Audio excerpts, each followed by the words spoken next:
মধ্যপ্রাচ্যে সংঘাত চরমে। ইরান মাত্র $20,000 একটি ড্রোন দিয়ে $1.1 বিলিয়ন মার্কিন রাডার ধ্বংস করেছে। শুনতে অবিশ্বাস্য লাগে, কিন্তু তেহরানের দাবি কাতারে অবস্থিত যুক্তরাষ্ট্রের একটি কৌশলগত সামরিক ঘাঁটিতে হামলা চালিয়ে তারা ধ্বংস করেছে বিশ্বের অন্যতম শক্তিশালী early warning radar. Islamic revolutionary guard IRGC জানিয়েছে তারা হামলা চালিয়েছে মার্কিন ANFPS 132 ব্লক 5 আর্লি ওয়ার্নিং রাডারে। তবে যুক্তরাষ্ট্রের United States Department of defence বা ইউনাইটেড স্টেটস সেন্ট্রাল কমান্ড এখনও আনুষ্ঠানিকভাবে এই ক্ষয়ক্ষতি নিশ্চিত করেনি। রাডারটি 3,000 থেকে 5,000 কিলোমিটার দূর থেকে আসা ব্যালিস্টিক ক্ষেপণাস্ত্র শনাক্ত করতে পারে। এটি কার্যত যুক্তরাষ্ট্রের ক্ষেপণাস্ত্র প্রতিরক্ষা ব্যবস্থার চোখ। যুদ্ধ প্রযুক্তির আজকের পর্বে জানাবো কোন অস্ত্র দিয়ে ধ্বংস হলো মার্কিন এই দামি রাডার।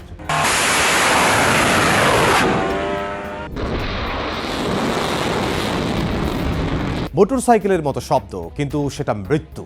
প্রথমবার শুনলে মনে হবে আকাশে মোটরসাইকেল উঠছে, একটা টানা ভোঁ ভোঁ শব্দ, কিন্তু সেটা কোনো মোটরসাইকেল নয়, এটা একটি আত্মঘাতী ড্রোন।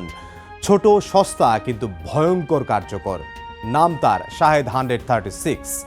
1000 কিলোমিটার দূর থেকে উড়ে এসে কয়েক সেকেন্ডে ধ্বংস করতে পারে একটি সামরিক ঘাঁটি, রাডার বা গুরুত্বপূর্ণ স্থাপনা। এই ড্রোন আধুনিক যুদ্ধের চিত্র বদলে দিয়েছে।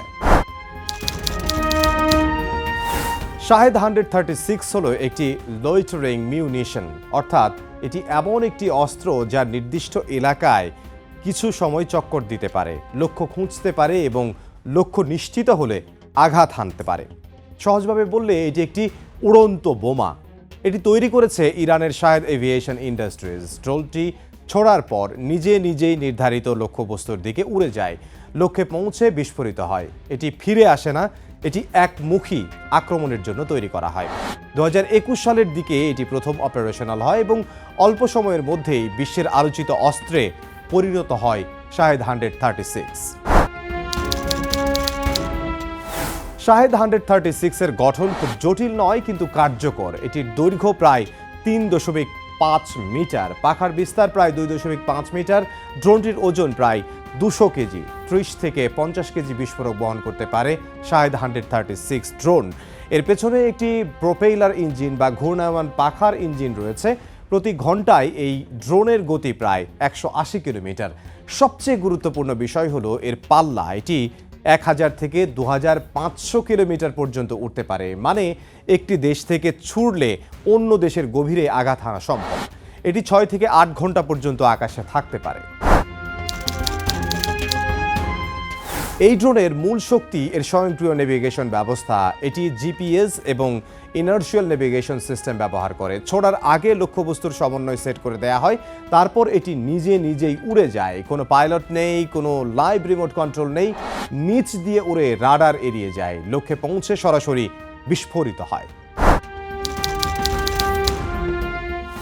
শাহেদ 136 ব্যবহার করা হয়েছে সামরিক ঘাঁটি, রাডার এবং অবকাঠামো লক্ষ্য করে। সবচেয়ে কার্যকর কৌশল হলো সোয়ার্ম অ্যাটাক বা ঝাঁকে আক্রমণ করা।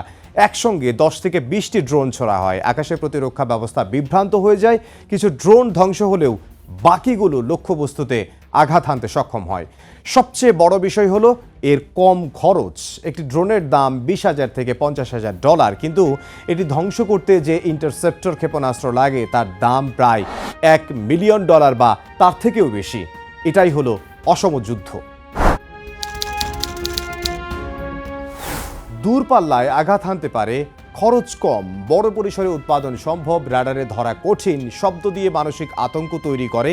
শাহেদ 136 এর কার্যকারিতা আমেরিকাকে নতুন করে ভাবতে বাধ্য করে। আধুনিক যুদ্ধ বদলে গেছে। একসময় যুদ্ধ বিমান ছিল সবচেয়ে শক্তিশালী অস্ত্র, এখন সস্তা ড্রোন কৌশলগত সমীকরণ বদলে দিচ্ছে। শাহেদ 136 দেখিয়েছে কম খরচে বড় শক্তিকে চ্যালেঞ্জ করা যায়। ড্রোন এখন শুধু সহায়ক অস্ত্র নয়, এটি এখন যুদ্ধের কেন্দ্রবিন্দু। এই সস্তা শাহেদ 136 ড্রোনটি দিয়েই কাতারে অবস্থিত মার্কিন যে রাডার রয়েছে, আর্লি ওয়ার্নিং সিস্টেম যে রাডার, সেই রাডারটি যার মূল্য $1.1 বিলিয়ন, সেটিকে ধ্বংস করা হয়েছে।